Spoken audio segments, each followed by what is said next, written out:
गोंदिया जिल्ह्यात मुसळधार पावसाने हजेरी लावली आहे। जिल्ह्यातील 4 तालुक्यांमध्ये 17 मंडळांमध्ये अतिवृष्टीची नोंद झाली आहे। जिल्ह्यातील 45 मार्ग त्यामुळे वाहतुकीकरता बंद झालेले आहेत। 3 घरांची पडझड झाल्याची माहिती आहे।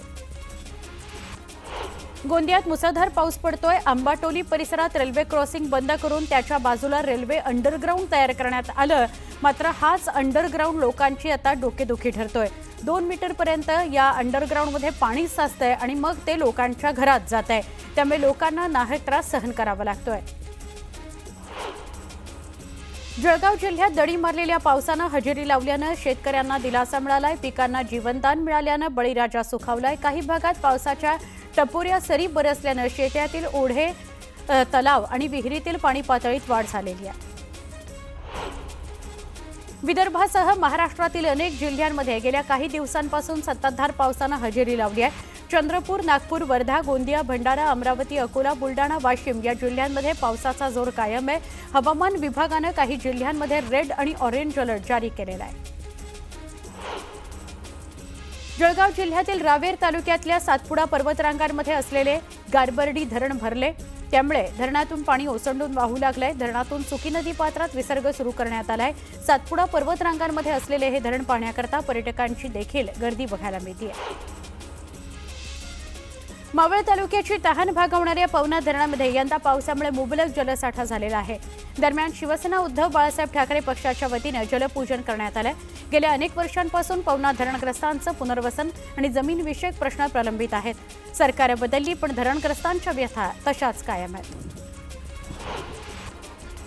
पूर नियंत्रणाकरता उजनी धरणातून भीमा नदी पात्रात पाण्याचा विसर्ग वाढवण्यात आलाय।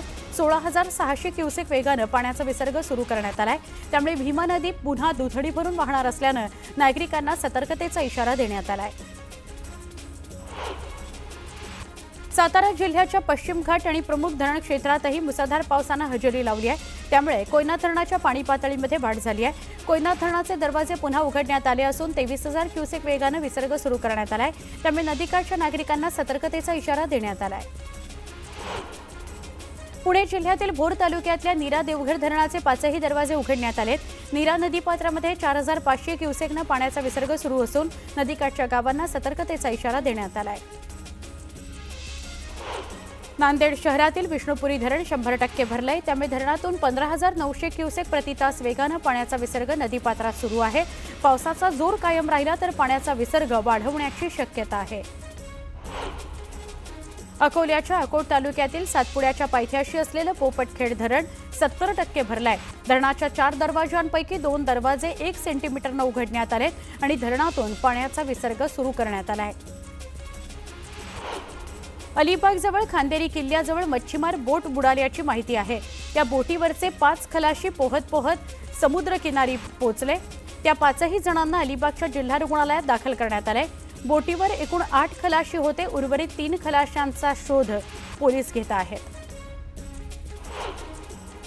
चंद्रपूर जिल्ह्यातील चिमूर तालुक्यातल्या सिरपूर गावामध्ये तलावाचं पाणी शिरलं।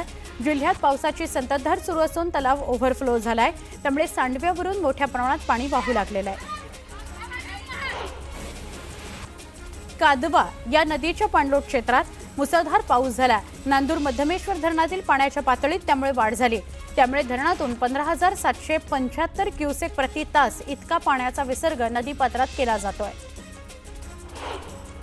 बुलढाणा जिल्ह्यातील सावरगाव तेली इथं पुराच्या पाण्यातून वाहून जाणाऱ्या महिलेला वाचवण्यात यश आलं। नारळी नदीवरील पूल ओलांडताना ही दुर्घटना घडली।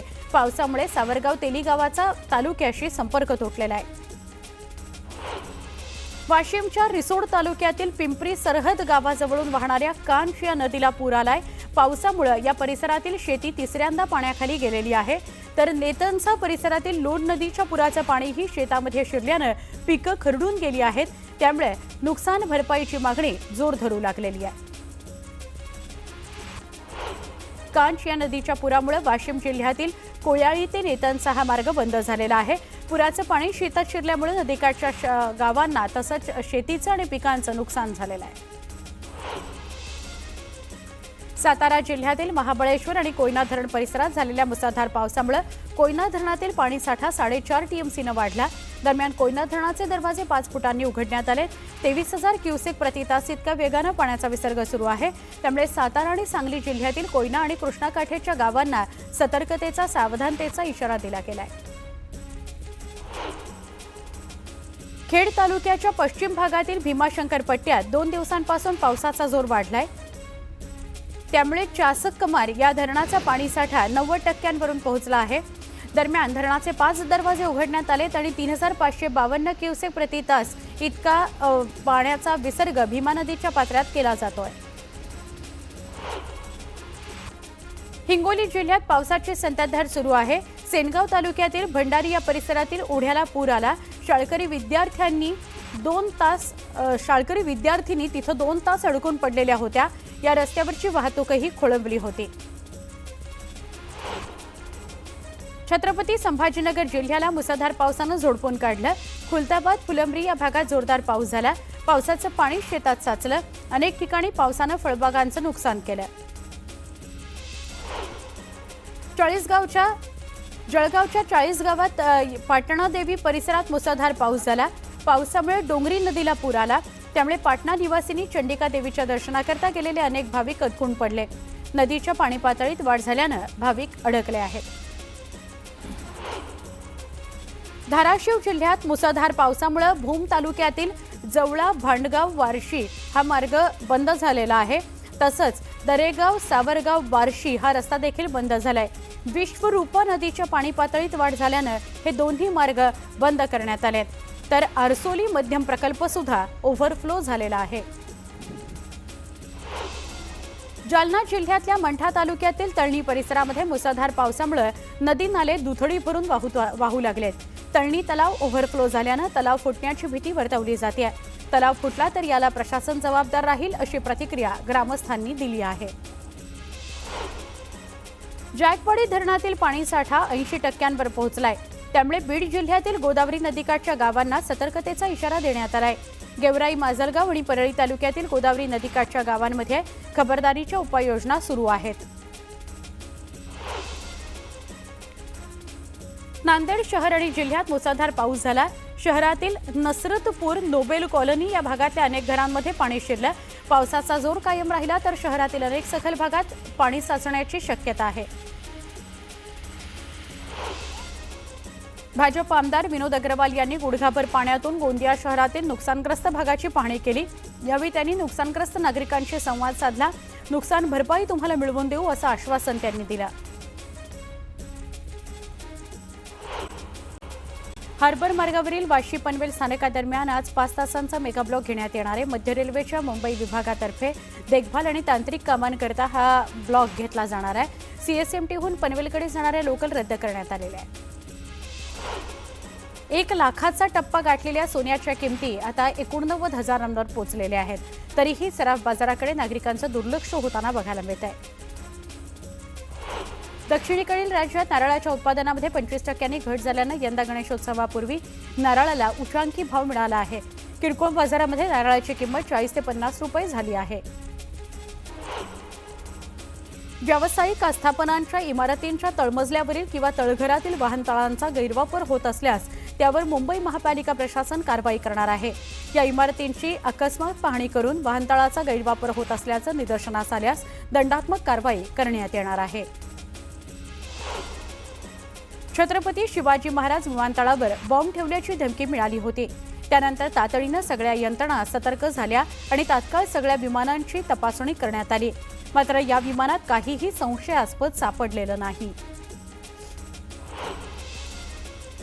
खारफुटींवर बेकायदेशीर भराव टाकणं, कचरा टाकणं यामुळे खारफुटी नष्ट करण्याचे प्रकार केले जात आहेत. या प्रकाराला आळा घालण्याकरता पर्यावरणवादी वनशक्ती या स्वयंसेवी संस्थेनं स्वयंसेवकांच्या मदतीनं नेरूळ इथल्या सारसोळे खारफुटी जंगलातून तब्बल 1200 किलो अविघटनशील कचरा बाहेर काढला. व्हॉट्सअॅप ग्रुपवर बस सुरक्षा व दक्षता पथकाचं लोकेशनचं आदानप्रदान करणं आणि तिकिटात हेराफेरी करून महामंडळाला चुना लावणाऱ्या जालना व छत्रपती संभाजीनगर विभागातील तब्बल 68 वाहकांवर विभाग नियंत्रकांनी कारवाई केली आहे.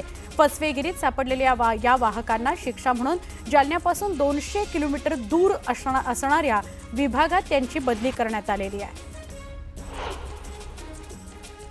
विविध मागण्यांकरता ओला उबर चालकांनी आंदोलन केलं. मात्र या मागण्यांबाबत परिवहन विभागाकडून अद्यापही तोडगा न निघाल्यानं ओला उबर चालक संघटना लवकरच मुख्यमंत्र्यांची भेट घेणार आहेत आणि त्यांना आपल्या मागण्या किंवा गाऱ्हाणं मांडणार आहेत.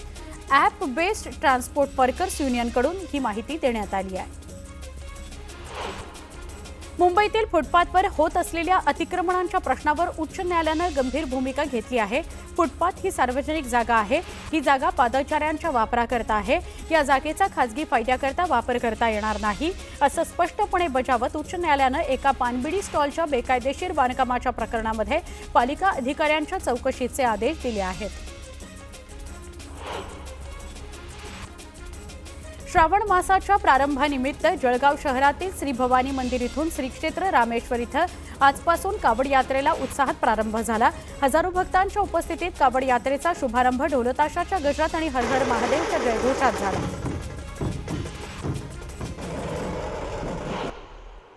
भंडारा जिल्हा मध्यवर्ती सहकारी बँकेची निवडणूक आज त्याचं मतदान होत आहे. सहकार विभागानं निवडणुकीच्या मतदानाकरता तयारी पूर्ण केलेली आहे. आता निवडणूक यंत्रणेची अंतिम टप्प्यातली तयारी सुरू आहे.